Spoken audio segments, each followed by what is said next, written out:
We're going to do with our first class. We have a few different things that I would like to go over. First, we're going to talk just a little bit about how this new digital SAT works, some of the changes that have happened from the previous version of the SAT. Since I don't think we've had people take that test, then we don't need to go into too much detail there. We're going to then talk a little bit about how the English portion is structured, and then we'll get into some of the kinds of questions that will be on the test, starting with vocabulary and then probably getting into a little bit of punctuation depending on how our time goes. Just want to say from the start of this class, feel free to ask any questions that you want. You can interrupt, you can hit me in the chat, you can just, open your microphone and ask questions. That's important for getting better on this stuff. I'm going to try to explain things the best way I can, but sometimes I need to maybe explain it a different way for you. So don't be shy. Don't feel like, you can't ask questions. This is a new test for pretty much everybody. So, it's a little bit of uncharted territory. So don't feel bad. Like if you have questions, just go ahead and ask and we'll get into it. So I wanted to make just one thing clear for everybody from the start. I already have this folder of SAT materials, which you can get here. I just put it in our WhatsApp group, and if you should maybe bookmark that folder or put a little star on it or whatever, because we'll be going back there a lot, and that's where we have the PDFs that we're going to use for most of the class. I am going to add more as I've been reviewing more of the material that we've made. I'm working on polishing and finishing up some more pieces of practice, and I'm going to put more stuff in there. And I will, as we do class, send stuff through the WhatsApp group here for the people in here. But just want to make sure you have access to that. I also have my slides in there, so if you ever want to review anything at all, you can find it in there. We already have recordings from the previous classes, but we are going to upload the recordings from this class as well. So that's where everything will be. So if you're not sure where to find something, that's where you want to go. Okay, so make sure you have that ready to go.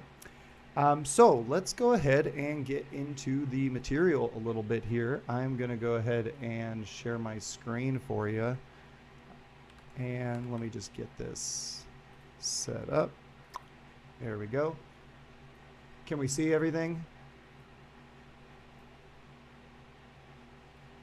Yep. Okay, good. Just making sure. Every once in a while I forget to share it and then I start talking, and I want to make sure I don't do that to you. All right, so first I just want to go over a little bit of what's new on the test, some of the things that have changed. And like I said, I don't plan on spending a lot of time on this because, we have kind of, like I said, we don't have much experience with the previous test. We don't need to go into everything, but there's some good things that have happened with this test. In particular, it's going to be shorter. The section structure is simpler, which I think is also a good thing, but there's also this adaptive testing factor, which we need to learn about a little bit. Obviously, it's called the digital SAT now, so that changes how we do the test. But some things have stayed the same, in particular the scores and also going to a test center. Those things have not changed. Talking about the time, this is where I think there's the biggest difference on the whole test, and this is a really good thing for us. In the old SAT, you basically had 100 minutes for the English stuff, 80 minutes for the math, and there were 15 minutes in breaks. And so it could take you about 3 hours and 15 minutes total, for the test. It was a long test. And now the digital SAT is only 64 minutes of English, 70 minutes of math, and you get a 10-minute break in between the two sections for a maximum total of 2 hours and 24 minutes. And I say maximum because now you can actually take a longer break. If you finish the English portion faster, then as soon as you're done, you will be allowed to leave the room and go on break. So I don't want you to rush through that part just to have a long break, but it is pretty cool that you can do that. So that's kind of nice. So just, keep that in mind. We will have some extra time if you need it, which is pretty convenient. So now as far as the sections, they used to have two sections per part. You used to have 2 parts in English, 2 parts in math, but now it's just all one thing. So English used to have a reading and writing, but now it's all together. Math used to have a no calculator section. That is gone, and so now you can use a calculator on the entire math portion. So essentially we just have 2 sections, one for English, one for math. You're going to do math with Eduardo because I'm not great at math, and you definitely don't want me to teach you math, trust me. I'm going to handle the English portion because that's what I'm good at. So the scoring hasn't changed. We have 800 points for English, 800 points for math, and that makes a total of 1,600. So as far as like the way the scores work and how we report them to universities, all the same stuff. Now, this doesn't really matter for you because you didn't take the previous form of the test, but they have said that they are going to treat the digital scores exactly the same as the paper scores. How true that is, I don't know yet. We will see. But from what I understand, they are supposed to be seen as like the same thing. So universities should not prefer one form or the other. We will have some people, I'm sure, that present both kinds of scores, and some people that only present paper and only present digital. So I don't think it's going to be a problem since the overall structure is basically the same. Now, this is another big change, the adaptive testing. And we're going to see this as we do some of the practice tests in Blue Book, which is the app that we're going to make sure we have today. Each section of the test has 2 modules or like parts, right? So what happens with this is that the performance on your first module will determine the difficulty of the second module. And that is important because the second module, if you get the hard version, you're able to get a higher score. If you don't do well in the first part, you will get easier questions on the second part, but they won't give you as many points. So it's really important that our first module is as good as possible. And that this is true for both English and math. When you finish the first half or the first module, the program will actually like connect to the internet, download the next part based on how you performed on the first part. So it's really important to make sure we do well on that first module, okay? Because if we don't do well on the first one, it's going to limit our potential score for the rest of the test. So really just keep that in mind. Doing well on the first part does mean that you will get harder questions on the second part, but that's okay. Because when you have harder questions, you don't lose as many points when you get them wrong. So that's a good thing. Like you can make mistakes on harder questions and it doesn't punish you as much. You still have to go to a test center. That has not changed. The test center, find an SAT test center near you. If you have not registered already, we'll talk about that a little bit too. As far as the digital part, that means we use devices. Now, if you have already signed up for the test in May, then you probably saw that it asked you which kind of device you were going to bring, or if you wanted to have a device from the test center. I encourage you, if you can, to bring your own laptop. And I specifically say laptop because it's going to be easier to answer the questions with a laptop. And in fact, you're allowed to bring a mouse. And I highly recommend that because if you don't bring a mouse, like you might be trying to use a trackpad on your laptop and some of those are better than others. I know like on a MacBook, they feel great and you can probably answer things really fast. But I've had laptops where like, you know, sometimes it gets stuck. Sometimes it doesn't let you click on things well. And that stuff is going to slow you down. We don't want our technology to be a problem. We want our technology to make it easier for us. So I definitely encourage you to bring your own laptop. Borrowing a device from the test center would really be the last option. Keep in mind, if you need to do this, if you need to ask the test center for a device, you have to register earlier, okay? If you are bringing your own device, you will have 2 weeks before the test, you can register. So like you get a little bit more time. If you have to ask for a device, you have to register 1 month before the test. So that is really important. Make sure that you check on that. If you're going to use your own device, you have more time to register. So that's a good thing. And again, the reason I don't want you to use the test center stuff is because you won't know how that device works. What if it's really slow? What if like it doesn't work very well? What if it has internet issues? Like, those things can happen. Even though they're supposed to be good, you never know. So I just recommend that you bring your own device because you know your equipment. Tablets are also possible. I'm not against the idea of a tablet because, you know, touching the screen could be pretty efficient, I think, for marking your answers. At the same time, you know, when you get to math, there are some questions where you have to write the answer, and that could be slower. So I'm not sure I love the tablet option, but if it's what you have, you could use it. They do have, you know, versions for Android and for iOS on tablets. So you could use those if you want. You're also allowed to bring a calculator for the test, just like before, and I would definitely encourage you to do that. Again, having your own device is better. The app has a calculator built in, but I can tell you right now that if you're trying to like click on the different numbers, it's going to be very slow. And you're going to just be faster if you have your own calculator that you can use. So those are some things to keep in mind for the test day.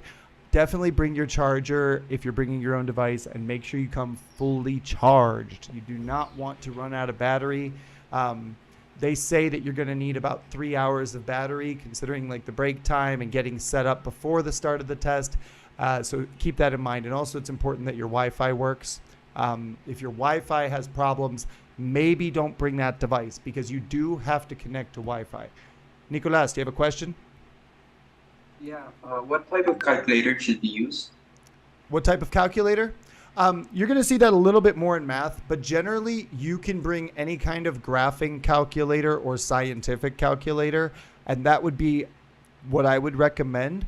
There are some kinds of calculators that are prohibited, but those are generally ones that have like big screens because other people can see what you're doing, or like ones that have internet connections or like really advanced features like automatically resolving stuff or keeping like formulas in the memory, because that's kind of prohibited. You're supposed to know like what the formulas are, although the new Blue Book app also includes some of them. So I'll make sure to give everybody a link to the website where you can see what is acceptable. Really, most calculators are fine unless you have like some super crazy advanced $300 thing. It's probably okay. And they also don't allow you to use calculators that have like a stylus pen or like a big touch screen. So as long as yours doesn't have that stuff, you should be fine. We'll definitely check that out more in the math classes. Any other questions about this stuff so far?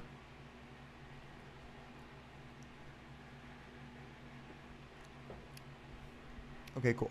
If not, then let's move on. So I want to make sure we have this. Has everybody set up Blue Book or not yet? I don't know if you've seen this yet. I have. All right, cool. Esteban, Mohammed, you guys are good. Camila, Nicolas, have you seen this? No, I haven't. Okay, cool. So I'm going to send this link to our group here so you can go there. So on this website, you can download the Blue Book app, and I'm going to show you what it looks like in just a second. You may, if you have not already created a College Board account, you will need to do that as well. We don't have to do that during class today. We will you can have time to do that. I don't want to use Blue Book right now for today's class, but we will need to use it eventually, so let's make sure we get that set up. I'll show you real quick here kind of what this looks like on their website. So if you go here, it should automatically detect what kind of computer you have. In my case, it knows I'm running Windows 10, and so I could just download it right here for Windows. And when you open the app, it's going to ask you to log into your College Board account, which you can also get to from this link here, which says account College Board sign up. I'll send that to the group as well. So those are just a couple of the links that you need. So once you have an account, and for the record, like when you make this account, definitely use your real information because you will probably need to use the same account, not only to register for the test if you haven't already, but you'll need to use that account later for applications on Common App when you apply to the US. So you're going to need to make that account sooner or later. So you might as well do it soon. And if you go to that page, you'll see that you can create a student account or sign into one that you already have. It's generally pretty straightforward. They just ask you for some personal information here. And if you're outside the US, which all of you are, you would mark this so that you don't have to fill out the zip postal code thing. If your school is not listed here, like you can, so some schools, for example, here in Peru, like Villa Maria, I'm pretty sure is, I think they are. Yeah, I saw it there. Like Villa Maria, for example, is in here because they're a test center. But there's a lot of schools that might not be listed. I think like, I don't know if this one's in here. I don't think so. Yeah. So like we have a lot of people from Villarrife. They're not in here. So if you can't find your school in here, don't worry. Just hit I am no longer in high school or my school is not listed. And you can disable this zip postal code thing. And then it'll work just fine. Outside the U.S., put your address and where you're from. And that's pretty much all you need for that. So you don't have to necessarily include your parents' information in here, and you can just agree with terms and move on. So like I said, definitely take some time to do that after this class so that you can get into Blue Book and see the stuff that you need from there. I'll show you a little bit of what it looks like. So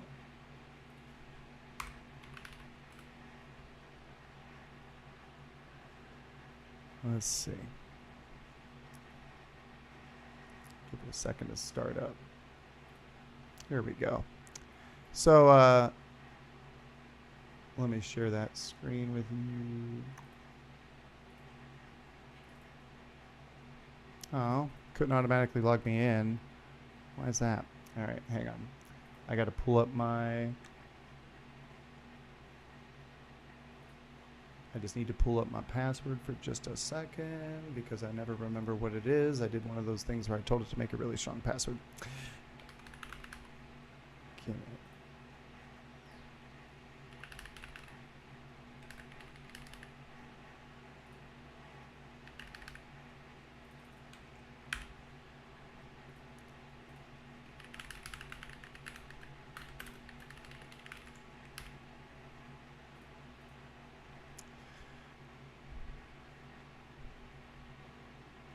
I got my own little throwaway student account. So yeah, when you go in here, this is what you'll see when you come into the app. You'll see basically just, this screen where you come up. When you have registered for a test, it will appear in this section 5 days before the test day. So don't panic if you sign up and you don't see it here.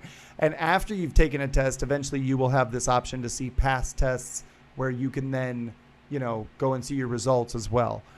So the tests that you actually take are here. There are also practice tests, including a little preview where you can just kind of play with the features of the app and get familiar with it, which we will do in other classes. And then there are full-length practice tests. There are 4 practice tests as of right now in this app, and we will definitely want to use those for practice. So just, get familiar with this. Make sure you have this downloaded because I will be showing you some of the functions in here, and I would like it if we can all just try it out together in a couple of our classes. So that'll be something we look at more later, but that's basically what you need to know for Blue Book. So I'm going to get back to our slides here and go ahead and maximize those. Yeah. All right. Let me share that screen too.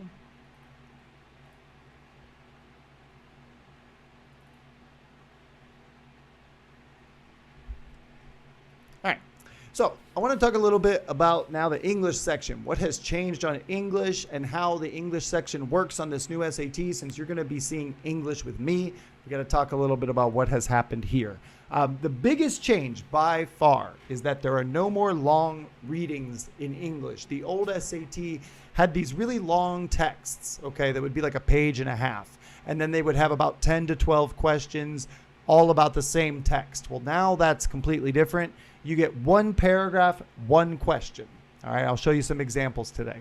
So this, I think, has made it much easier, especially if you're like me and you have a little bit of ADHD and like you don't like reading long texts, this is a lot easier, I think. There are 27 questions, and that for 32 minutes per module. So remember, there's 2 modules, so you'll do that 2 times. And I think this is great because you actually have more time per question, and you don't need as much time to resolve the questions, which is really, really helpful because in the old SAT, sometimes it was really hard to finish the test, and I think that now it's getting a lot easier.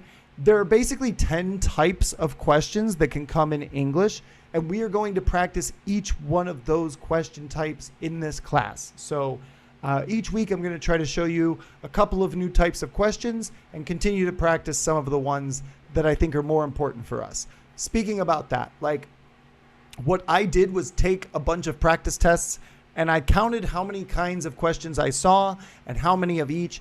And overwhelmingly, the number one kind of question is vocabulary. In fact, about 30% of your grade is vocabulary. The next biggest group is punctuation. So between vocabulary and punctuation, it's almost half of the grade on the test. And so naturally, we are going to focus on those things a little bit more. There are also other kinds of questions that appear frequently, like grammar questions, which I think are really easy. There's also these questions that are like note-taking questions, which are pretty simple. And also another decent-sized group is this like literature questions, supporting claims and sentence completion. And then there's these green data questions where they have charts and graphs and stuff. There are very few of these other questions that are like sentence function questions where they ask sort of why the author put this sentence here. And there are also some paired passage questions where you have 2 different paragraphs that kind of, sometimes they contradict each other, sometimes they go along with each other. So these are basically the 10 types of questions. And so obviously we're going to focus more on the ones that, you know, will appear more on the test. After taking several practice tests, it seems like this distribution is pretty accurate. Somebody in our last group also took a pilot test in January, and she said that it was very similar to this also. So these things could change over time, obviously with a new test, and because it's digital, like College Board can change things at any moment. But I think that more or less this is what we should expect. So more of our practice should be focused on things like vocabulary and punctuation and grammar, while, you know, less practice would go to things like sentence functions and paired passages because you're not going to see many of those questions. In fact, there were some practice tests that I did where I didn't see any of those questions at all. So only after I did 3 practice tests did I have enough data to kind of make an average. So we're going to start talking about those questions today, but before I do, I want to talk about this general strategy that we should use for all of the English questions. So this is important. Make sure you get this, all right? We kind of have a 5-step process. I came up with this little acronym CIDER to kind of remember it. Like it stands for 5 things that we want to do. So the first thing we got to do is scan the question. Because there are these different types of questions, we have to look at the question first to understand what strategy to use. If I know what kind of question it is, I know then what to do. So we're always going to want to look at the question first, okay? Then we want to identify the type of question. So I look at the question, I try to look for some key words, which I will give you as we do this class, and then identify the type of question that we're dealing with. And then we're going to decide how much to read. You do not have to read all of the text in many of these situations. So I think the number one mistake that I see in English is people trying to read the whole text because they need to understand everything. But there are many questions where you only have to read a little bit, maybe even just 1 line. So if you're reading the whole thing, you're taking too much time. So by using the type of question, we can figure out how much we need to read. And then we go to that part and we extract that information that we need. And finally, we can respond or record the answer. So just try to remember that process, right? We're going to scan the question, figure out what kind of question it is, decide how much to read, extract that information, and mark the answer. Okay, so that's the process that we're going to apply to all of these different types of questions. So we're going to talk about how to do that with vocabulary questions first, and then we'll do some practice with those today as well. there are basically two different kinds of phrases or questions that you can see. So we need to know how the SAT asks us a vocabulary question. So the first thing that you might see is this: which choice completes the text with the most logical and precise word or phrase? If you see this, right, then you know you're dealing with vocabulary. If you see this phrase, precise word or phrase, you want to look at the end of the question, and if you see this, you go, okay, I got vocabulary. Perfect. Another one that you might see is which choice completes the text with the most logical transition. And that is explicitly for the connecting words. So sometimes you're going to get vocabulary questions with just general vocabulary. Sometimes you'll get questions that specifically ask you to use connectors or transition words like however, although, whereas, and we're going to practice some of those today. So these are the two things we want to look for. If we see transition, if we see word or phrase, then we need to think vocabulary. Okay, and so how do we approach a vocabulary question? Let's take a look at an example with the connectors. Okay, so the first thing that I'm going to do, right, the first step of the process, I want to look at my question, and I see that it says most logical transition. So I know I'm dealing with vocabulary, and so now I got to go over to the thing here, and what I want to do is just try to look at the last part of this paragraph. The first part doesn't matter. I'm going to look at the spot where the blank is, and I'm going to read the sentence of the blank and the one before it, because I'm doing a transition. So I need to know the two sentences, the one before and the one after. All right, that's what I'm going to do with my blanks. Generally, the transition questions have a blank at the start of a sentence. So I'm going to do that sentence plus the one before. And so I see here, what I'm looking at is that, okay, studying firsthand the color saturated style of France's modernist masters and beginning to make a name for herself as a painter. Okay, so sounds like she's in France. It's going well. She's making a name for herself. But then I see the second part says she longed to return to her childhood home of India. Only there, she believed, could her art truly flourish. So right away, I see that these two statements kind of contradict each other, because the first one sounds like it's positive. It's like, hey, she's starting a career in France. And then the second one is saying she longed to return home. She believed only there she could flourish. So I need a transition word that sort of provides a contrast or a negative feeling, right? Like switching the feeling. So of these four options, which one would you choose? You can tell me in the chat if you want, or you can shout it out. Yeah, you guys are good. This is quick. I like it. Yep. You want to go with A. You want to go with still, right? Because like, yeah, I'm going to use that. The other ones are all like continuing connectors, right? Therefore would imply that it's like the next logical step. But because we went from like positive to negative, I need something different. So I'm going to mark, A, and I'm going to get that information here when I see like we had this change from France and the positive like things going there to going back to India. I can see right away there's something off. So I'm going to go with still. That's my fifth step. So again, think about that process we talked about, right? If we just go back for a second, we start with the question. We identify that it's a vocabulary question. Since this is a transition one, I'm definitely going to look at both sentences, right? The one where the blank is and the one before it. And I'm going to see that information that changes and go, ooh, wait, something is kind of contrasting here. So I'm going to mark this one. Right? It's the only one that can do that. So good job. All right. So let's take another look at an example where we don't have connectors, where we just have this, kind of general approach. So same deal. I'm going to look here. I'm going to see that it says word or phrase. And I know, okay, this is vocabulary. Now, in this case, it's going to be in the middle of the sentence. And I'm probably going to look at this part here especially, right? So it says, because this trait is present but less blank in many other animals, animal behavior researchers often employ tasks designed to reveal individual animals' preferences for a certain hand or paw. Okay, so it says the trait is present, but it's less something, and so we have to employ tasks designed to reveal their preference for a certain hand or paw. So same deal. What do you think the answer is? Hit me in the chat. Let's see what you think. Again, we're all spamming the A button. I like it. I agree with all of you. I think that looks right to me, right? And again, I kind of see like Now, I may need to read a little bit more, but even in this case, I don't feel like I do. If I see something like this trait, I may want to go back to just see what that is, and the first sentence would tell me. But honestly, you don't need that information. If you just looked at this sentence, you would see that it says preferences for a certain hand or paw, and it makes sense, right? So I'm going to definitely focus on that word reveal. I think that's what gives me the answer, you know, and then I'm going to mark recognizable, right? It's present, but less recognizable. So I need special experiments to show you, to reveal. Excellent. So that's how vocabulary questions work. Again, notice how we're just trying to read what we need.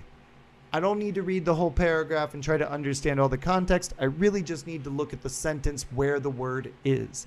And while they might have some things that are kind of like hidden, like this trait, and you may feel like you want to go back and check that, you can. But we want to answer these questions quickly. Okay? Something else to think about with vocabulary questions, if you don't know the answer and you can't figure it out with the context, you should probably just mark it and move on. Maybe even mark it for review so you can come back and check it later. But you don't want to spend a lot of time staring at these questions because, you know, vocabulary, either you know it, you can figure it out, or you have no idea. So I would tell you generally to, you know, keep moving. You don't want to sit there and stare at the question for a full minute when you can probably answer this pretty quickly or not, you know, and sometimes that happens. You can also use process of elimination if you're not sure, like even if there's one answer that you don't understand, that could be the right answer. Maybe you can eliminate the other three. And we'll talk about how to do that in the app in another class. So that's what we got so far. And okay, any questions so far about these vocabulary questions? I have a question. Yeah, sure. So the passages will be like these ones, like really short paragraphs, or will it be like long? Now, in Longer fact, than that? these examples are actually from the practice tests, the official practice tests. Oh, okay. Yeah, pretty short, right? Yeah, yeah. I mean, definitely Yeah. compared to the last ones. Yeah, if you've seen any of the old material from the old SAT, it's like totally different. And that's one of the reasons I generally tell people not to use the old practice material very much for English anymore, because it's just so different. Like it's a whole different animal to attack this big long text. The kinds of questions are different. So I feel like if you're practicing with the old material, like it might help a little bit, but it's probably going to train you the wrong way. And the other thing is, like with the old material, sometimes if you knew the answer to one question, you could figure out the answer to another because they were all connected by the same text. Now that's not true. Like there is no connection between question 1 and question 2 and question 3. Like none whatsoever. But one thing that is interesting is that usually these vocabulary questions all come together. So what I've noticed on the tests is that like the first 6 or 7 questions tend to be vocabulary questions. And then there's another part of the test, usually towards the middle or the end of the module, that has a few questions with connectors.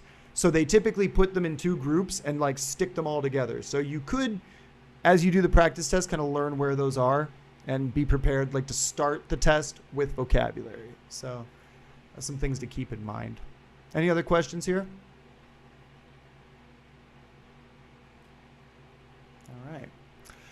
If you're looking to figure out like what answers might be wrong here, you can try to just plug them in quickly and see. Like something I like to do is almost read it out loud in my head and use your instinct a little bit. Like if I say this trait is present but less intriguing or less significant in many other animals, like then they wouldn't do experiments if it wasn't significant. Less intriguing, again, they wouldn't do experiments. Like you can kind of test it logically.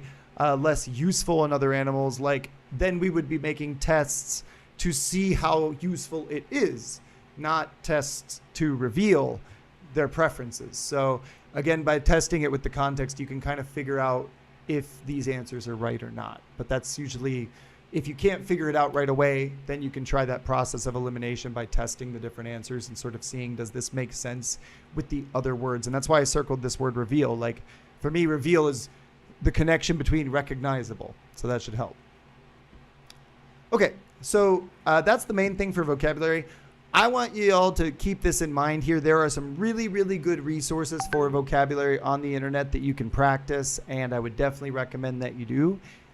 The first thing that I love to recommend are these flashcards, the Magoosh vocabulary flashcards. These are awesome. There are a whole bunch of different ones, and they are technically for the TOEFL, but the level of English is very similar to the SAT, so I feel comfortable recommending these. You might want to start with the hard words and just see how you do. We will do some of these in class together for fun, but the very hard words are the toughest ones, and if you can get through a deck of those, you're doing really well for vocabulary. So you will see a lot of SAT words in the hard words and very hard words from this link. I definitely recommend practicing that a little bit every day. There's also a couple of lists. This is a school district in the United States, and this is their official SAT list. So you can actually go through here if you want to practice like the gringos practice for their SATs. These are all the words that they might want to learn. So you can go through and see how well you know those. So just, these are some resources.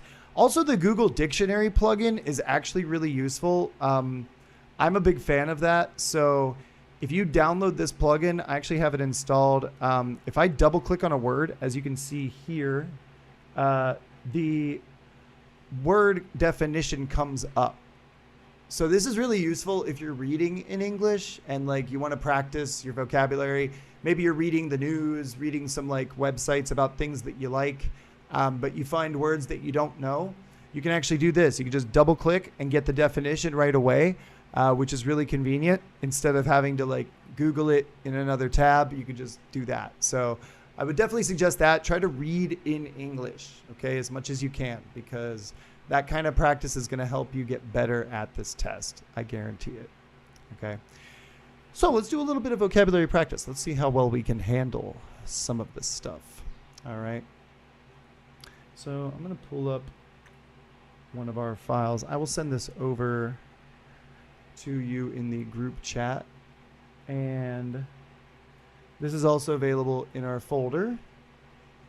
This is our vocabulary practice set 1 questions.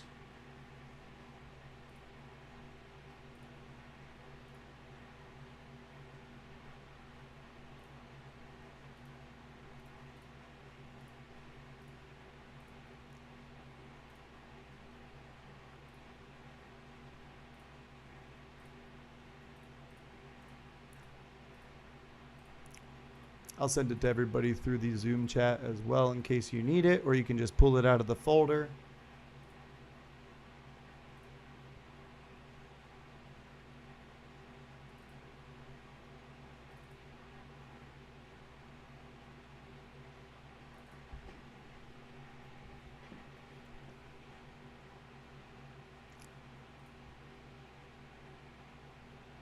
So in these vocabulary sets, I have 8 questions, and we're going to go ahead and do these together.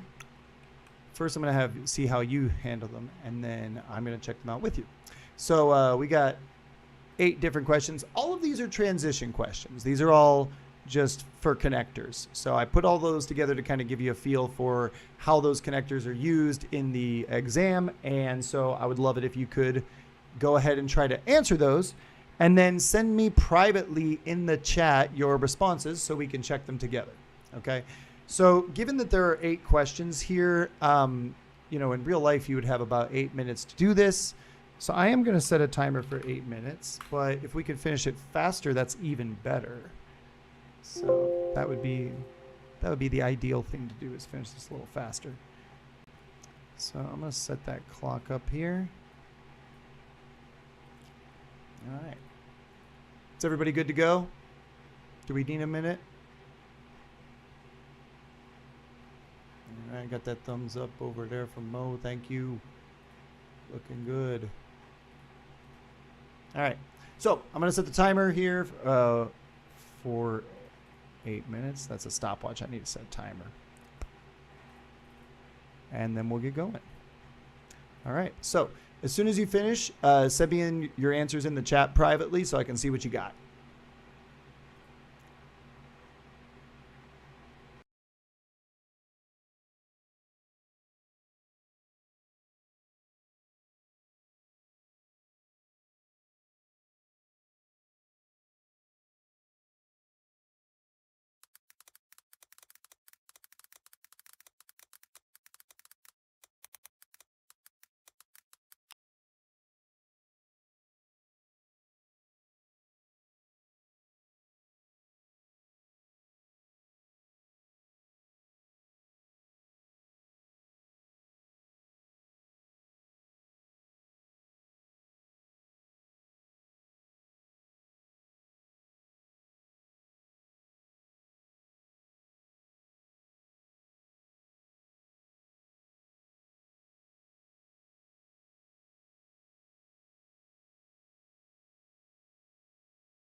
All right, we're looking good. I got 3 people's complete responses already. I like that. Make that 4 people.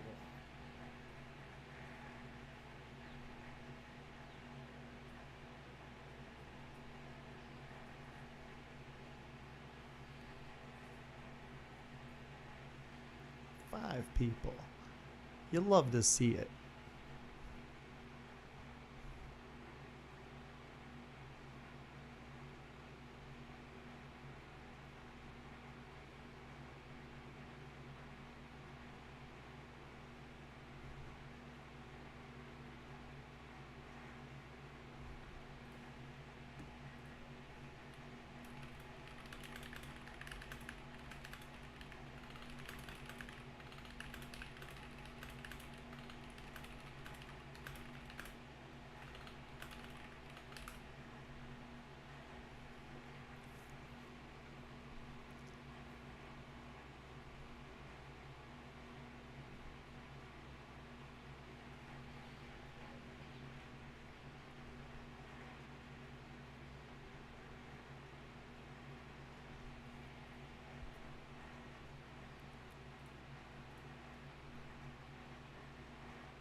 I got you, Nicholas. Thank you for the correction. We'll check those out in a second.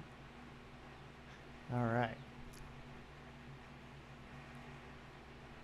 So again, we definitely want to try to aim for 1 minute per question max, if we can do that, because that will give us about 5 minutes on each module to review our answers. So whenever we do our practices, I'm going to try to push you to do 1 minute per question.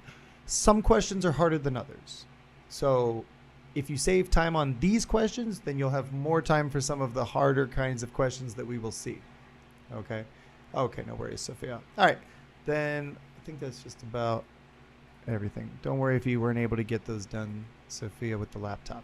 All right, let's take a look at these together then. So first one, I'm going to take a look at everybody's answers. Looks like everybody said A for the first one, consequently. And yeah, that makes a lot of sense. Consequently, like we're talking about the direct consequence of something, right? So regular exercise. Again, I want to read, this stuff right here, right? This is all I need. If I'm reading this stuff here, I am wasting time. Do not read this, okay? None of this is going to help you because we're just trying to transition between this sentence and this sentence. Sorry, what was that, Camila? You're not sharing your screen. Oh, thanks for telling me. See, this is why I need you guys. Okay, I'm totally capable of forgetting to do that. So, yeah. That'll probably happen at least like once a class, no matter how hard I try. So please yell at me as soon as you see me doing that. I appreciate you. Yeah. Can we see it now? We good? Should be good. Okay. Yeah, what's it? All right. So yeah, again, this is what I want you to read, not this. If you are reading this, you are wasting time. Like all we want to do is read what we need. And so I know, okay, I'm transitioning between this first sentence and the second sentence. And I don't even really need to go through the whole like second sentence. If I just see that, oh, okay, it's listing things that you get protection from, like, cool. So consequently makes a lot of sense because we're talking about, these things that happen and the result of those things is all this other good stuff. So yeah, exercising regularly, something that I should do more often. By the way, for everybody in the group and watching at home, this button does not work unless you download these PDFs. If you go into the Google Drive folder and you try to click this, it doesn't work. So that's why I'm actually opening this in Adobe Reader on my computer, just for the record. If you have gone into the Google Drive folder to do these, then that may be why you're not seeing this button. So I'm very proud of my button. It took quite a bit of programming to figure that out. All right, so number 2, looks like everybody said D. I think that looks pretty good to me too. Let's take a look.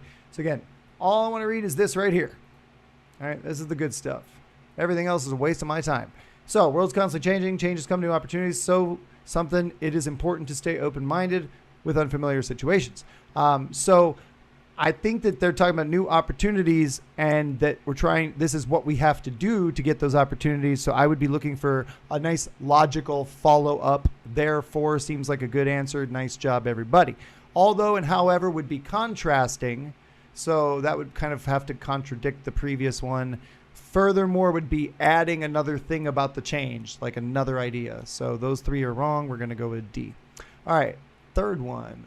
Let's see. I'm looking to see if anybody has like different answers. Oh, yeah, we do actually have some different answers here. I see some B and some D and some C. Okay, I love it when that happens. All right, let's take a look. So the first one here, although many people are intimidated by the thought of public speaking, it's an important skill to have.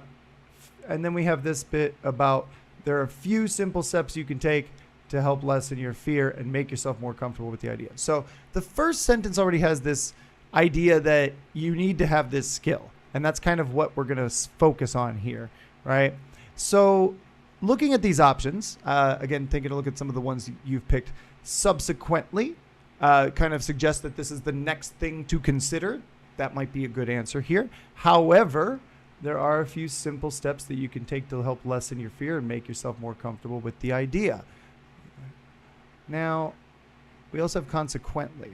So now consequently, I'm not feeling that one too much because I think that that would be if we had just like something, you know, consequently many people enroll in public speaking schools. Consequently, there are many coaches that offer public speaking lessons to help people develop this skill. Like, I think that you would have to logically follow this idea of it being an important skill to have. Now, between these two choices of subsequently and however, why would I go with however? I think the reason for it is that this also contrasts the idea of being intimidated by the thought of public speaking. So I have to follow that, some of that idea from the first sentence. And so since the first sentence is telling me that people are intimidated by the thought, I would probably want to contradict that point, right? It's an important skill to have. However, there are a few simple steps you can take, like don't be afraid, right?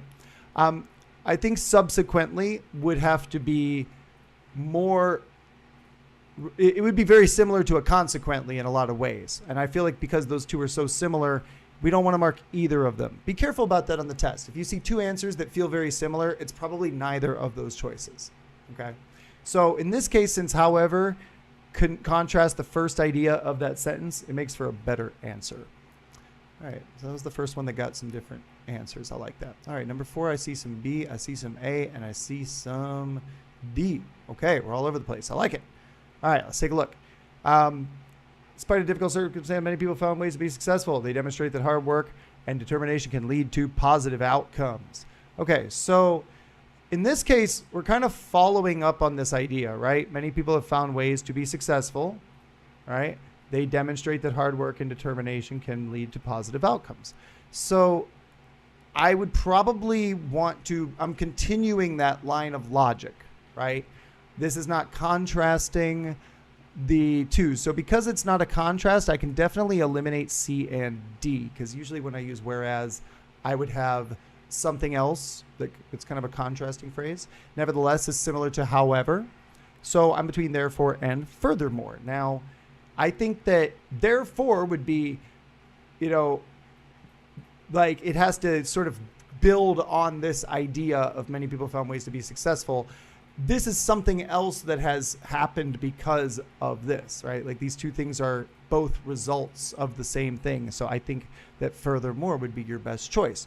We're adding a point. We're saying they have shown that, you know, they found ways to be successful and they demonstrate that hard work and determination can lead to positive outcomes. So I would want to use furthermore for number 4 as the best connector.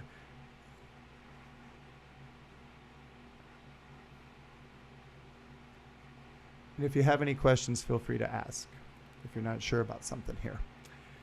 Okay, with number 5, let's see, we got some D, some C. Looks like that's the two we're between. We're between C and D. All right, let's take a look. So again, I want to focus on this right here. You know, this is what I need. I don't really need to worry too much about this, and I don't really need to worry about this. So he felt stuck in a rut. Seemed like there was no way out. After much contemplation, soul searching, he realized he could take control of his own destiny. So he has a problem, and then after doing something, he kind of resolves it. So I feel like we're going to want to contrast these two ideas. We start with a problem, we end with a solution. Those are two opposite ideas. And so one of these words I think does a really good job of that, which is nevertheless. All right. In this case, I would not want to use therefore, because again, therefore would imply like the most logical conclusion. Therefore, he was depressed. Therefore, he refused to get out of bed in the morning. Like, I want to follow the previous sentence logically. So if you feel stuck in a rut and that there's no way out, therefore you feel depressed or you don't do anything or you're miserable. Like, unless you're really just a really positive person and your logical solution is to reflect and find yourself. But I think for most people it would be a nevertheless. Like, here he is in this bad situation, but he finds the solution. And so I want to use D, nevertheless. With number 6, looks like we're all in agreement on B here, which is, let's see. Okay. Yeah. In this kind of case, we almost don't even need to read more than this. Blank, there are many challenges in life. It is possible to overcome them. And I would want to use although. Yeah, that's a great way to start a sentence that makes a contrast. So there's just this. If we get the blank at the start of the paragraph, I don't really need to read more than this sentence. So I would use although to answer that question. Very good. Very nice. All right. Now, the number 7. Looks like everybody said A. Let's take a look at this. Meanwhile is what everybody says. That sounds good to me. Why do we use meanwhile? Does anybody know the reason? Can anybody explain why that word is used?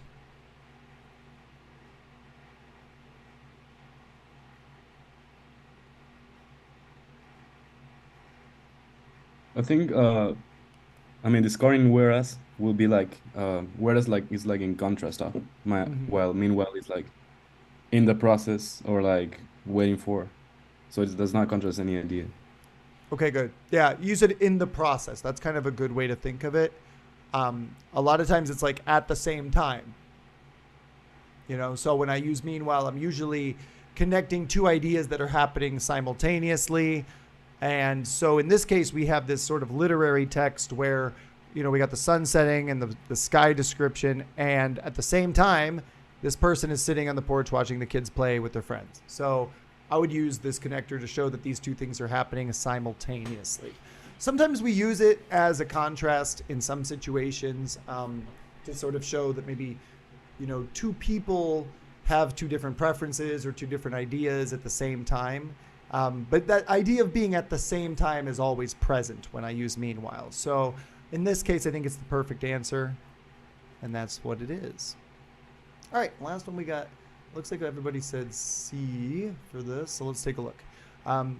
So we often take for granted the resources available to us, and for some reason it doesn't want to let me highlight this part. Oh, there we go. Okay. All right. Some people struggle to find access to basic necessities. Okay, so we take for granted the things that we have. There's other people that have, you know, difficult things. And notice the way this second sentence is structured. Blank, some people struggle to find access to basic necessities such as food, clothing, and shelter. We have unlimited possibilities at our disposal. So the contrast is really focusing on this same sentence, not even so much the first one. So in this case, I would want to use a contrasting word, and whereas is a good contrasting word for this. Similar to how I might use although. I'm going to start the sentence with whereas, and then present a situation, and then present the opposite situation, right? So some people struggle to find basic necessities. We have unlimited possibilities, right? So that's the contrast. So yes, whereas would be a good answer. Very nice. Good work on this one so far. Your connecting words are really important. Like I said, you're probably going to see anywhere between 4 to 6 or 7 questions on each test with these words, depending on how they give you the test. So you definitely want to know these words. If you saw any words here that were not familiar to you or you're not sure about, just please let me know so we can talk about them and make sure that those are all clear for you. Okay, but connecting words are really important to practice and to get familiar with. So we will go through some more of these as we go through this class and talk about some of the rules for them. But yeah, make sure you learn those. Okay. Are there any questions about this exercise or the vocabulary questions so far? No. Awesome.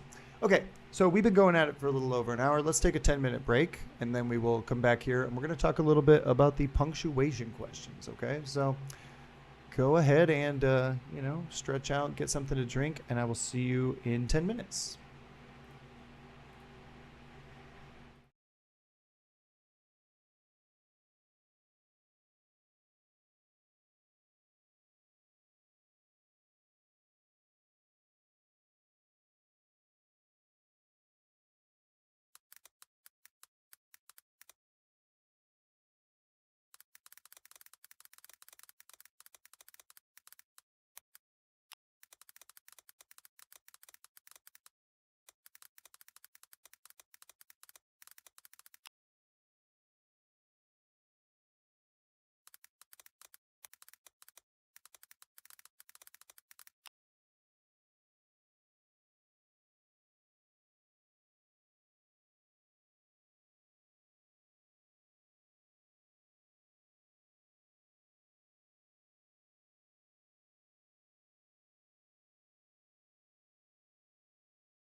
All right.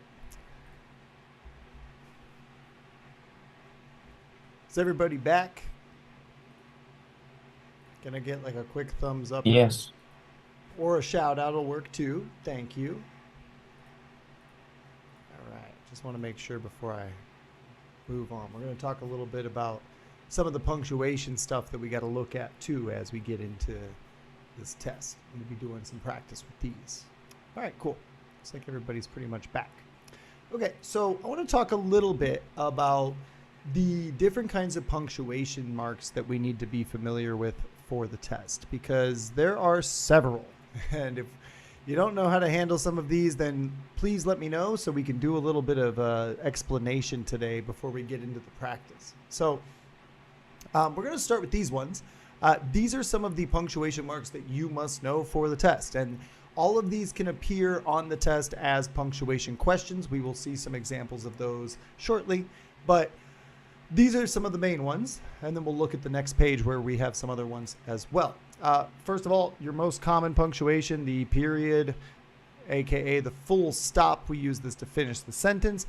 Sometimes a question on the SAT will have this as an answer. The best choice might be to separate two sentences and just use a period. So be mindful of that. The correct answer is not always to join things with other kinds of punctuation. The other one that you will see a lot are commas. There are a lot of questions involving commas. I mentioned the frequency down here. I would say that commas are probably the most common punctuation mark that is tested on the SAT from my experience. So you use this generally to add a pause, maybe to create some emphasis, but most of the time you're going to use it to add extra information. And we also use this with our connectors. If you take a look at those different connectors that we use in the previous exercise, a lot of those had commas either, after that clause or maybe, just before those connectors in some cases. So there are situations where we're going to use connectors with commas. And so we want to be familiar with those also. You also have the apostrophe, which is typically used in English for conjunctions when we want to put two words together, like is not becomes isn't. You won't see questions like that on the test. What you usually will see on the test are questions about possessive S. Okay, so if you get a question that is asking you to put the apostrophe in the correct place, you have to know how those work. Remember that for singular subjects, we will put an apostrophe S, right? So Andrew's house. But if we have two people that are in the subject, a plural subject, we would put the apostrophe after the S. And that's how we can indicate that multiple people possess one thing or multiple things. So those two kinds of apostrophe S scenarios do show up a little bit on the test. This is kind of one of those things that native English speakers frequently do wrong. And so it tends to appear on the test. I mean, remember that the SAT is designed typically for American students. So sometimes there will be questions that sort of target those common mistakes that American students make. And I remember when I was in school, like getting a lot of questions about this stuff because it was something that people did wrong all the time. So it's something that, you know, if you have learned English as a second language or even as your first language, you've probably seen this before, but if you need a refresher, just say so. We're also going to see some quotation marks. This is a little bit new. I didn't see this a lot on the old SAT, but I have seen it more on the digital SAT. Question marks where we are quoting speech. Typically, this is used when I want to say word for word exactly what somebody said. This can be used for dialogue, for example, in a fictional text. This could also be used to make a quote from somebody in, you know, some sort of literature, like maybe a scientific text where they quote what the scientist said, or, you know, in a historical text where they quote somebody's famous speech. So there might be some questions that ask you to put those quotation marks correctly. We also sometimes use it to cast doubt on words or phrases. And this is more important for you when you're reading than it is for marking answers. Like sometimes if I put a word in quotes, it means that I don't really mean that word or that that word is being used incorrectly. And I'm putting the quotes around it to let you know that, like, okay, this word is not being used properly, or it's being used maybe dishonestly. So just be aware of that. If you see a single word in quotes, it could be because we're trying to say that that word is not being used in the right way. So those are a couple of reasons we would use quotation marks. Sometimes also it's just used to, you know, like give the name of something, right? Sort of, but usually we would, you know, put that real quick in quotes, and you would make it clear with the context. So those are some of the punctuation marks you need to know. A note about the commas, I can tell you right now, you probably need less commas than you think. Many times the right answer is the one that has less punctuation or less commas. And so it's important to know where they go and where they don't go, and when you can omit commas. There are times where you don't need to put them.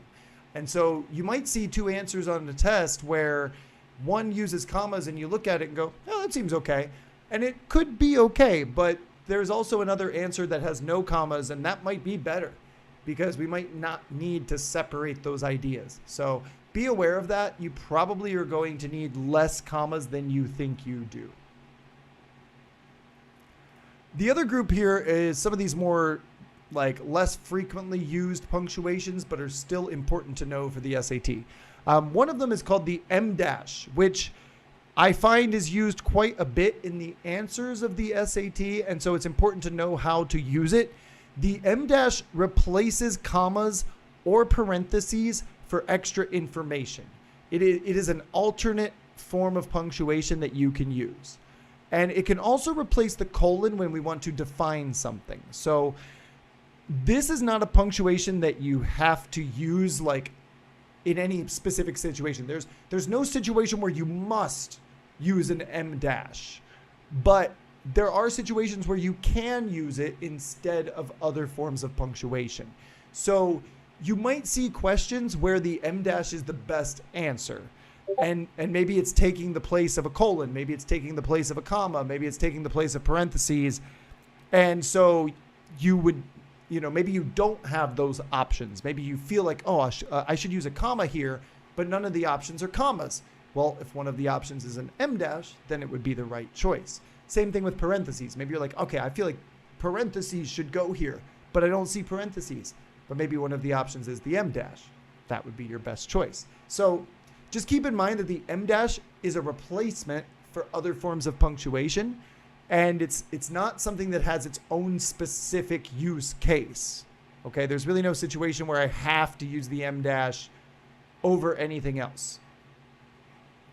The colon is used generally to define the previous thing, the last thing that I just said, and you don't have to have a complete clause after it. You can generally just have a couple of words or a short phrase after a colon. In fact, it's common to see just one word after a colon, and I like to use those. I find them to be very nice and impactful. So those can appear on the test as well. Semicolons are the most annoying punctuation mark in the history of punctuation. I personally cannot stand them. But they are a feature of the test, so it's good to know what they do. Generally speaking, you would use the semicolon before some of your big connectors. So for example, like before however, instead of using a period and the word however and then a comma, you could use a semicolon, however, comma. You can also use it to sort of keep two sentences together that both sort of work in the same space. Like if I were to delete one of the two sentences, it still makes sense. Maybe I have two ideas that I want to say at the same time, but I don't want to like connect them with any logical connectors. So I just use a semicolon to kind of put the two sentences together. And so you could use it for that. And sometimes that is the best choice on the SAT. I find the semicolon to be very annoying because it's not very well defined. It's not super clear always when you're supposed to use it. It's a very ambiguous punctuation mark, but sometimes it is the best choice on the test, so we will try to see some examples of that. Parentheses, finally, are also used for extra information, similar to commas in some cases, but also we use it especially to put abbreviations or dates. Like if I want to, maybe I give the name of a government agency. I say the Federal Bureau of Investigation, and then in parentheses, FBI. Right? I want to give you that abbreviation for the first time. Or maybe I put the name of an author, and then in parentheses I put 2 years to indicate when that author was alive. Those are some situations where I have to use parentheses. It also can be used when I want to give more off-topic information, or like maybe the author is trying to put in like a side note or something that's not as important or relevant to the rest of the text. And in those cases, that's a little more informal. So I don't do that very often, but it could be an option on the test. So these are some of the punctuation marks we got to be familiar with. At the moment, are there any of these that you feel like you really don't understand? Would you like any examples of any of these?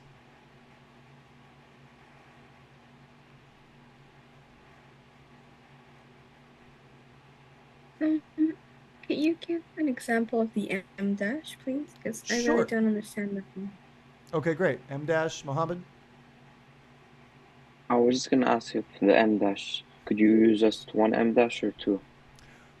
Good question. So that depends on where it is used in the sentence. Let's go ahead and switch over to my little drawing tablet sort of situation here, and I'll show you a little example. So thanks for asking. So with the em dash, again, when I'm using it, right, the idea of this is that the em dash, remember that it replaces commas, colon, and parentheses. So those are the things that you can replace with the em dash, all right? And it's called an em dash because it's a line that is like about the size of an M. Funny enough, not to be confused with like the little hyphen. Sanjana, I also see you in the chat asking about the semicolon, so we'll check that out too. So let's look at a case where I might want. First, I want to talk about maybe where I would use these other punctuations first. So let's think about how I might use commas for some extra information, right?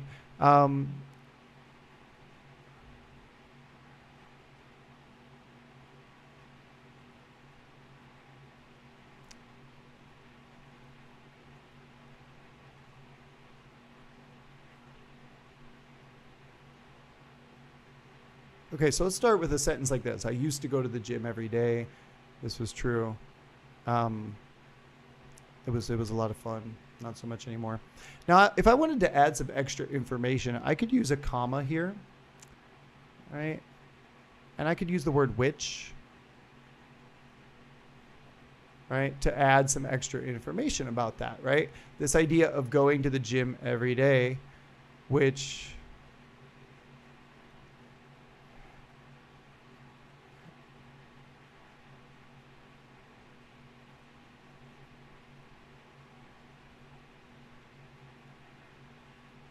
okay. So here's a sentence, right? So I chose to add some extra details with the word which, right? We can do that on almost any sentence. We can use comma which to give some extra information. So this information is not vital to the sentence. This is like, I could delete this and it would still be fine, but I have chosen to add that information because, I want to get like, a little more details in here to tell you like the results, right? I was in the best shape of my life. It was true. So sad that I had to stop. Stupid pandemic. So in this case, I could eliminate this comma and I could change it for an em dash. That would work. That is perfectly acceptable in the English language. So I could do that instead, and that would let me do the exact same thing. So it's really a style preference, right? So imagine that this was an SAT question, right? Imagine that I had 4 choices, and my choices were like, I don't know, let's say, right, I have A, and it's giving me comma which, right? And I have B, and it gives me colon which. I have C that says like, I don't know, semicolon which. And I get D with no punctuation. We'll just say this, right? So if I had these 4 options, right, then the correct answer would be A, right? This would be my best answer. I would want to use this one, right? Because I want to use a comma for extra information. I don't use a colon. I don't use a semicolon. And I can't just, like do nothing here, because then that would link the word day to had, go to the gym every day, had me, like, which had me, that would make sense. Like that would mean that this day had me. It doesn't work. I need this whole idea. So this would be my right answer. Now, if I were taking the SAT, they might give me a question. Oops, here's my undo button. It's been a minute since I've used this thing. Okay, so let's say I had this instead, right? And it gave me this option. They will never give me 2 good answers, okay? I'm never going to see like this and this. I'm never going to see an em dash and a comma when I should be using a comma. Like that would be broken, because then there'd be 2 correct answers. So we know that that's not going to happen. So let's say it's like this. Again, in this case, I might look at this sentence, right? And I might have a blank here. And I might say, okay, like I want to use a comma here because that's what normal people do, but I don't have that option. But I know that this can replace the comma, and so this must be my right answer. All right. So this is one way where I would use the em dash instead of a comma. Make sense? I got a follow-up question. What's that? I got a follow-up question Sure. on the M dash. What if after you say best shape of my life, it continues with a comma and a sentence? Should I put an M dash at the beginning of which and at the end of life? Okay, perfect. Yeah, similar to Mohammed's question, like, yeah, what about if we have 2, right? So yeah, let's expand on this. Excellent question. Love it. All right, let's go ahead and imagine that we're going to build this out. So we have this extra information, right, in the middle, and I want to add to it. I'm going to pretend I put a comma here for now.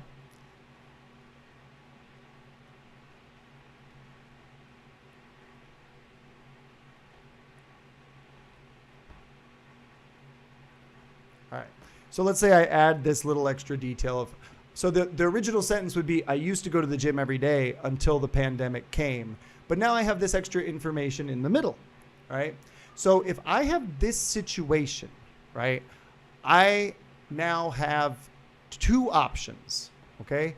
I can either use a comma in both places, all right? I can use a comma here and a comma here, or, all right, oops, that was the wrong button.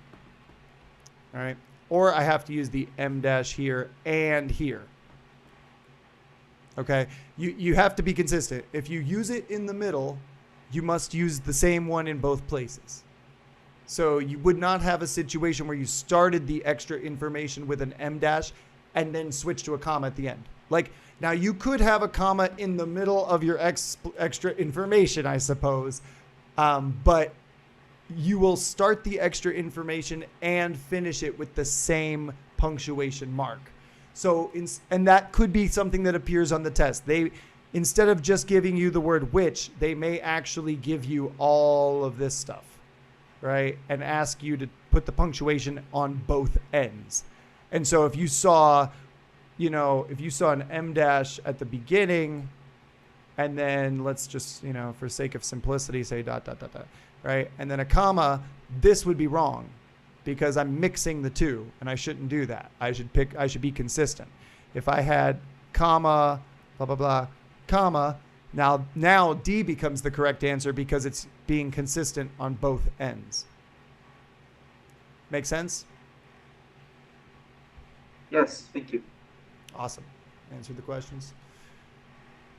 So yeah, and on that note, there's a website that I often recommend for M dash, just to get comfortable with like seeing it and looking at it. I'll show you that real quick.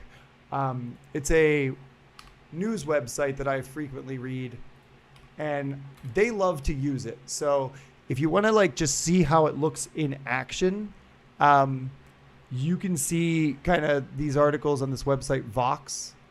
So I'll show you what that looks like. Yeah, this site, they kind of explain the news in very simple terms, which I think is great for practicing. But right away, like I did not open this up today. I swear I did not plan this. Every single time I open Vox, I find an article with an example. So look right here at this example. You can see that it uses this M dash to give extra information in the middle of a sentence to explain what generative AI is, right? Generative AI, or the new artificial intelligence that can create original content, including essays, fine art, and software code, is the talk of the town in Silicon Valley. Notice how here they do have commas in the middle, right? All of this is extra information. And so they're using the M dash on both ends to separate that extra information. Some people like to do this just to avoid using a ton of commas. I get the logic. Like, if you have, you know, 1 comma here, 2, 3, maybe you don't want to have 5 commas in your text, so you use the commas in the middle here, and then you do this on the outside. You don't have to do that, but you can. Again, this is a replacement punctuation. You don't have to use it, but sometimes it will be the only right answer on the test. I'm willing to bet too, if we just scroll through here, we'll see some more. Yeah, like right here. The key difference is that millions of people can and already are using AI to write books, create art, or develop code. So again, we have another little piece of extra information in the middle of a sentence using the M dash. Here's a case where they are using it, you know, in this way. Now, how quickly have been adopted users? It took the app only 5 days to reach 1 million users. Now, in this case, it's acting as a colon, which we can take a look at. And the colon is used to define the previous clause. It said ChatGPT is setting records for how quickly it's been adopted by users. Now they want to explain those records. And so they're using this as a colon, the 2 points, right, to then explain what those records were. It took 5 days to reach 1 million users. And then there's even information in parentheses to compare to something else. And then they cite their source after a comma. So I feel like Vox is a good resource. Like, if you want to see them using all the different kinds of punctuation in a single sentence, Like, you can really see a lot of examples on this website when you read their articles, because they love to just use all kinds of different punctuation. So you can get a feel for how those are used. So yeah, there's a lot of examples of that. Pretty much any article I open here, I'm pretty confident that I will get a good example of an em dash in here. Let's talk about how we use it a little bit with some of the other kinds of punctuation too, just to go over that, because I think it's good to know how we use some of these others. The colon, for example, is a good one. Let's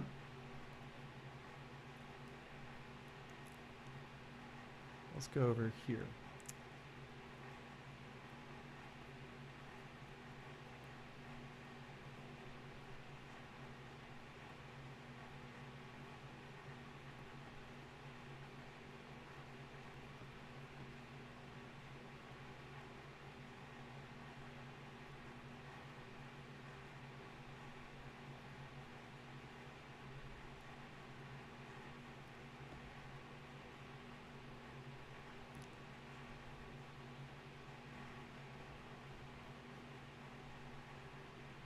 Okay, so let's imagine you have this kind of sentence right here. I wanted to go out Saturday, but there was one small problem.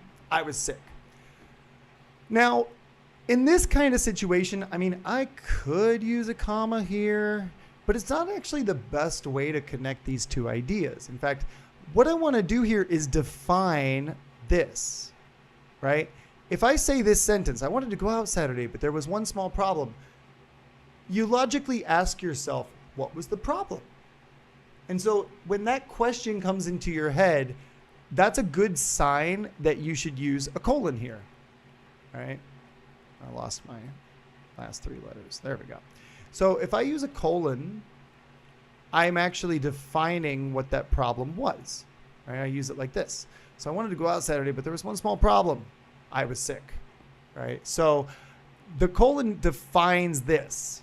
Right? I use it to like give me a definition to this undefined thing that I've just introduced, and then it allows me to go forward and explain it. Usually after a colon, I'm going to use a short phrase. I'm not going to start a big, long, complicated sentence, because that's kind of like, it's a little messy. It would be better to just separate the two sentences and you know, give more details with connecting words. But I don't need to use a connector with the colon. I can just go straight to the idea. And so it can be a really good way to like emphasize or define this last idea. So if my last idea is about this small problem, I can explain that I was sick using a colon. And again, here I could go ahead and get rid of this colon and use an em dash. Let's get rid of this little blank too, just for fun. All right, so I could use the em dash here. I was sick. And that would be acceptable.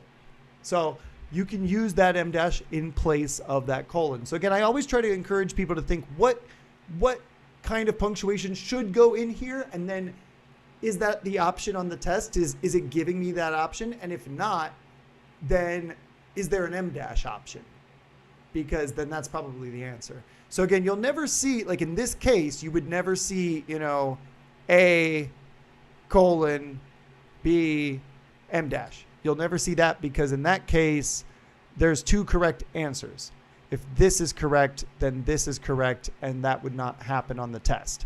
So you'll get, what will probably happen is that you won't see the punctuation that you really should use. You won't see the colon as an option, but you will see the em dash. And so you'll go, aha, I'll put the em dash, because I know that I can use it as if it was a colon in this case. That's one of those other situations. And again, with parentheses, I could use it for extra information in much the same way that I would for, you know, other kinds of sentences.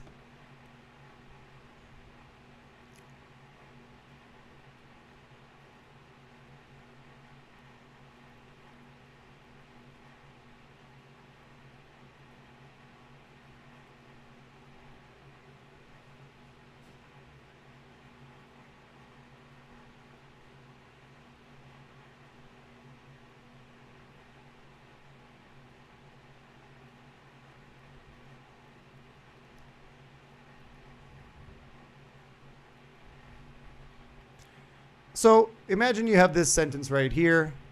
Actually, my period should be outside. Oh, doesn't want to go away. Can't. There we go. Well, all right, we'll do it again. That's what happens when I screw up. Okay, so now again, I'm using the parentheses to give extra information about the situation. I say, I love going to Cam's house. They always have ice cream, right? And I could put this in a regular sentence. I could say, I love going to Cam's house because they always have ice cream, right? I could do comma, which always has ice cream. Like I could do a couple of different ways to add this information. But let's say that I wanted to add it this way with parentheses, right? I can do that because I want to give some extra information, maybe without using a connector. Or just like, I kind of want to make this information seem less important. It's just like a little side detail, or it's just a little thought that I have. And so again, I could get rid of this parentheses, and I can go ahead and change that for an M dash.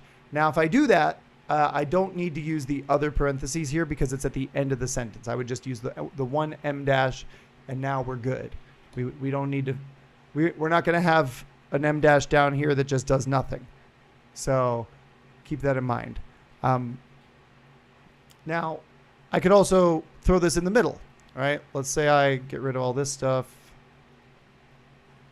And I say,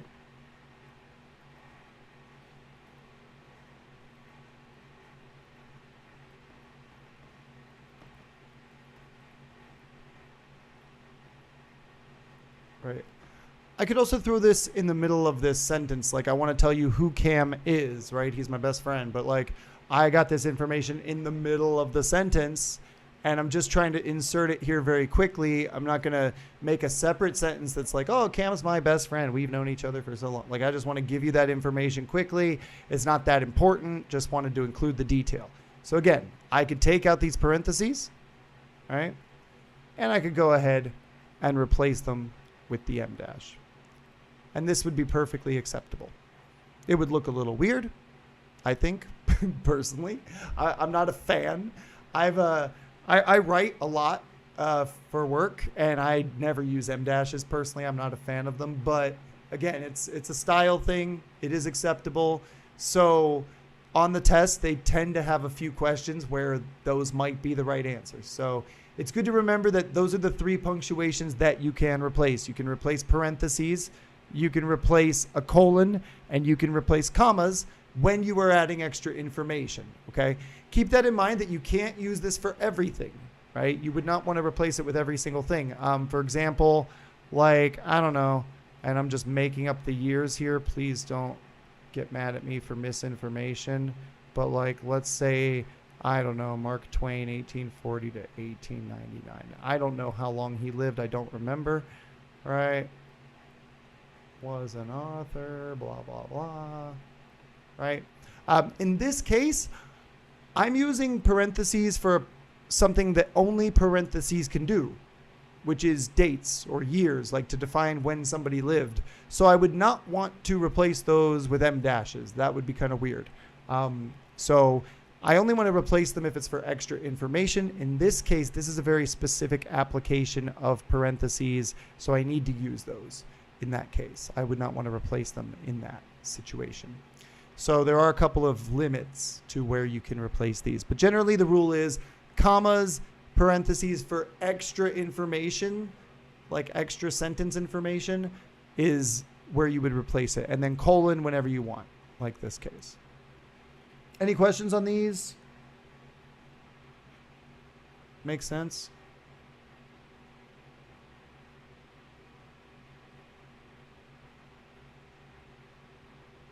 Everything's good. Awesome. Thank you. Okay. So Jenna asked about the semicolon a little bit. Oh, it's my least favorite thing to explain, but I'm going to try.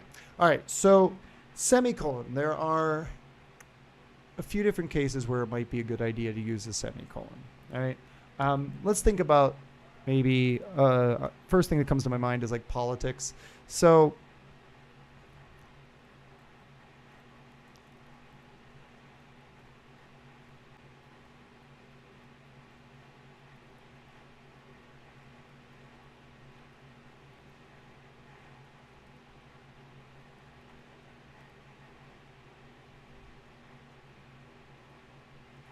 Okay.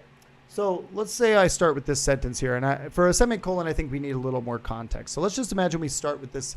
Maybe I'm writing a paragraph. The U.S. Congress has two main political parties.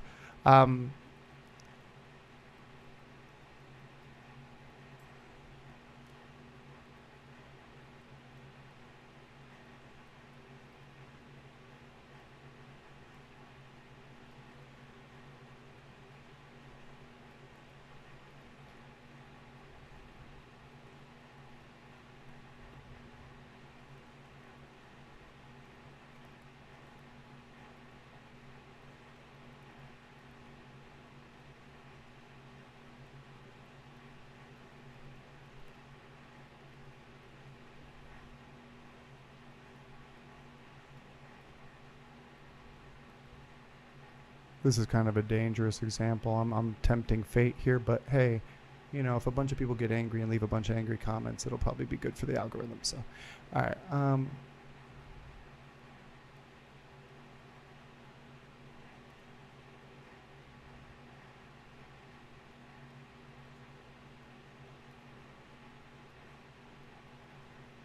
America. Okay, so let's just say right here, I have these three sentences, right? I have written three sentences. We have the first one introducing the two political parties, and then I have two sentences where I explain a little bit about each one. Democrats generally support more spending and social justice. Republicans focus on family values and love guns. That's a fact. I come from a very Republican area. They love their guns. My uncle has like 14 of them. So I think 14 that I have seen and counted. There could be more. I'm not sure, but I have seen 14. So anyway, in this situation, the first sentence here and the second sentence here after this introduction sentence, these two sentences are completely interchangeable. I could put one before the other. I could move them around. It doesn't matter. Like, they're completely interchangeable. There's no reason why I have to put Democrats first or Republicans first. They're both, like, you could imagine that after this sentence, right, like after this one, right, I could go either A or I could go B. It wouldn't matter. Let's pretend this is A. Let's pretend this is B. Like, it doesn't matter. I could go either way, right? If that's the case, that could be a good place to throw down a semicolon, because the semicolon can connect two sentences without connectors, right? So I could actually slip it right here in the middle, and this would be okay. This would actually be an okay way to connect these two sentences, because again, they're both sort of sitting in the same place. They're both in the same area. They're in the same level. There's no like reason for me to use a logical connector. Now, I could use a connector. I could sit here and say Democrats generally support more spending and social justice. Meanwhile, Republicans focus on family. Or in contrast, however, like I could use a connecting word, but maybe I don't feel like it. Maybe I don't want to do that. So I could use the semicolon in this case.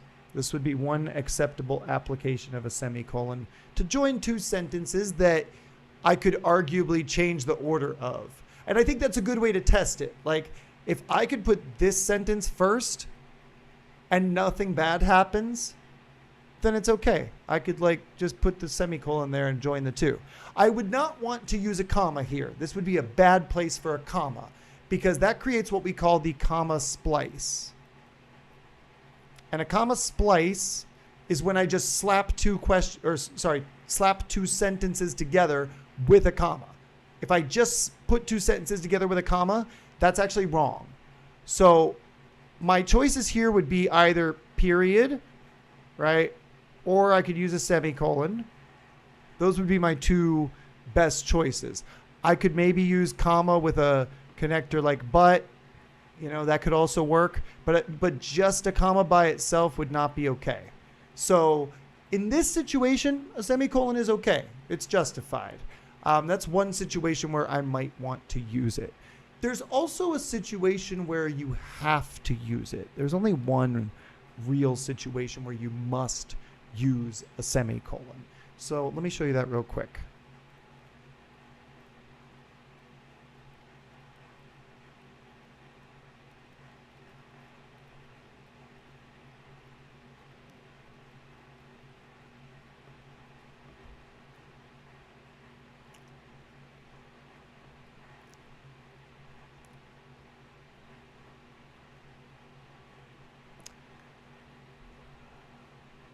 Actually, I can use a colon here to introduce these people for dinner.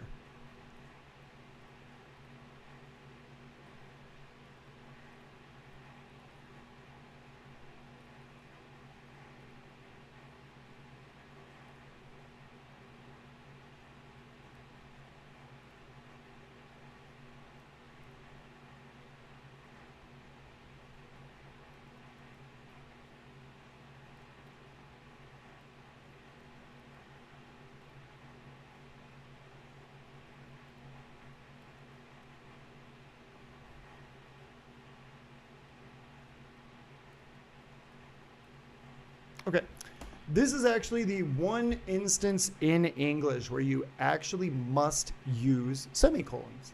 So if you ever see this on the test, this would probably be considered a very hard question, but notice that I'm using them here, okay, and here. I actually used a colon to introduce all these people, and that would technically be acceptable because 3 people over for dinner. Your first question would be, who are the people? And so I can go ahead and use a colon to like illustrate who those people are. And I'm going to tell you who they are. And notice that in all of these cases, I have a comma that gives more information about each person. And so because I have those commas, I can't use a comma to separate the people. It would be like really confusing if I had Bob, comma, from Florida, comma, Mary, comma, from, like, it would be way too many commas, and it would be kind of confusing to, like, I'm making a list, but each person in the list has extra information. So in this case, it's actually correct when I am making a list where each person in the list or each thing in the list has extra information, I would use the semicolon here to actually separate those better so that it's really clear that like all this is one idea and all this is one idea and so on. So that's another situation where you might need to use this. That's one of the few, really the only situation where like you must use a semicolon. That is kind of it. And the other case that I think is worth mentioning is with connectors. Whoops. Hang on. And get back over here. So I can use a semicolon with a connector instead of using a period in some cases. For example,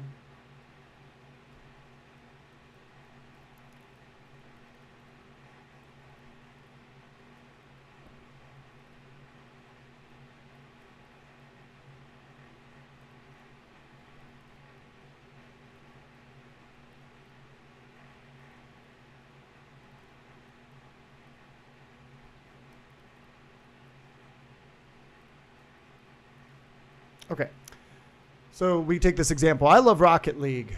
It's true. It's my favorite game. I've got over 2,000 hours in Rocket League. That's probably not a good thing, but it's the truth. Now, I added this other sentence, though. However, I'm too busy to play it every day, such is life, unfortunately. You know, you think when you're an adult, you're going to have all the time to play video games, and you don't. So now, in this case, I used a period here, and then I said however, and then I used a comma. And this is perfectly acceptable. I can do it this way. However, it is also acceptable to use a semicolon here. I could say, I love Rocket League, semicolon. However, I'm too busy to play it every day. And in that case, I would probably not capitalize however. I would just write it lowercase.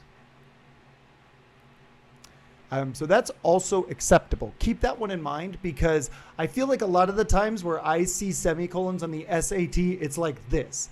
Like they give you this option to, they're like connect the sentences with the word, and they give you all 4 options will say however. You're going to get like A, however, right? And B, however, and they're all going to use the same word, but they will have different combinations of punctuation. Maybe you'll see comma, comma, and then you'll see like semicolon and nothing, and then you'll see like, you know, semicolon, however, comma, and that will be your right answer, because when we use these big connector words, we are supposed to have a comma after, and we need a full stop before, like a period or a semicolon would be good choices. So those are some of the situations where you might see semicolons. Now, I'm going to leave everybody with some punctuation practice that we're going to review when we come back next week for class. But before we wrap it up, I wanted to know if there are any questions about these things that we've looked at here. Anything at all? Now's your chance. Can you show the links like to practice punctuation? I think there was some links. Yeah, There was something that could help. for sure. So yes, I accidentally kind of gave you a peek at those real quick. Yeah, right here. Hang on, let me show you those. So there are a couple of sites that I really, really recommend. This one is awesome. The Punctuation Guide. I swear, check this and just go through it. They give you literally like examples, rules, explanations for every single one of these. You don't have to worry about some of the ones that I have not talked about. You don't have to worry about like exclamation points and question marks.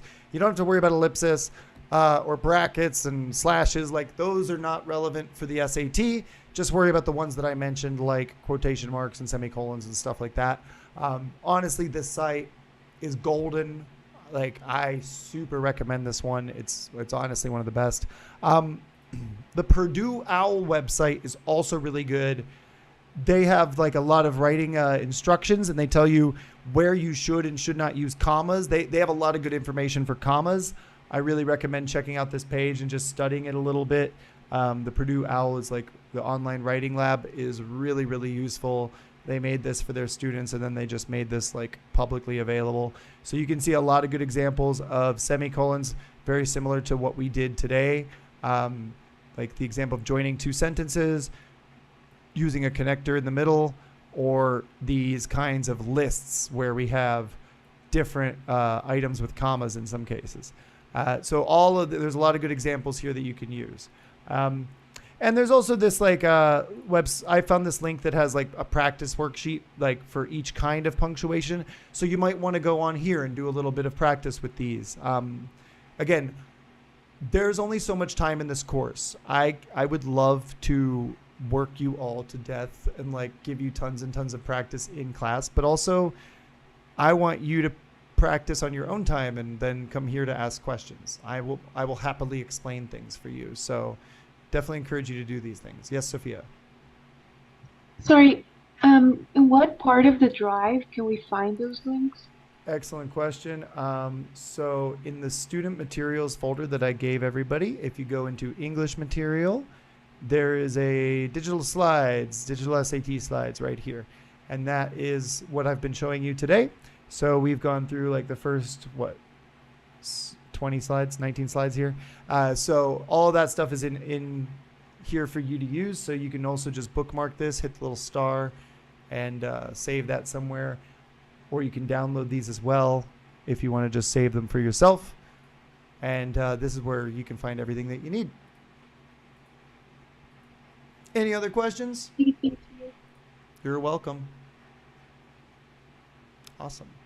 All right, people. Well, if that is all, then I think we're going to call it a night. It's 7:30. Thank you so much for your participation today. It's been lovely getting to meet you all and talk with you all. And next week, we're going to continue working on some of these punctuation questions.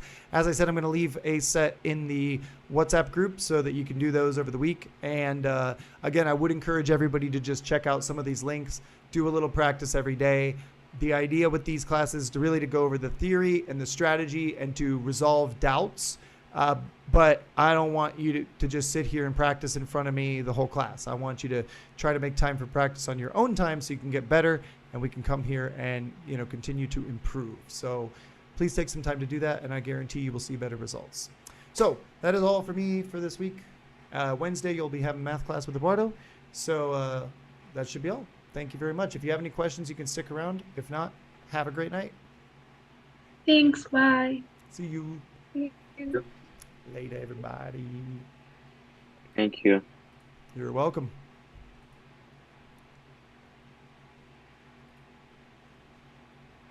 Alrighty, everybody. So yeah, thank you all for watching too. If you have questions on the internets, feel free to leave your questions in the chat or in your comments, and I'll be happy to answer them for you. Love answering your questions. It's like the thing that keeps me going. So thank you so much. Have a great night.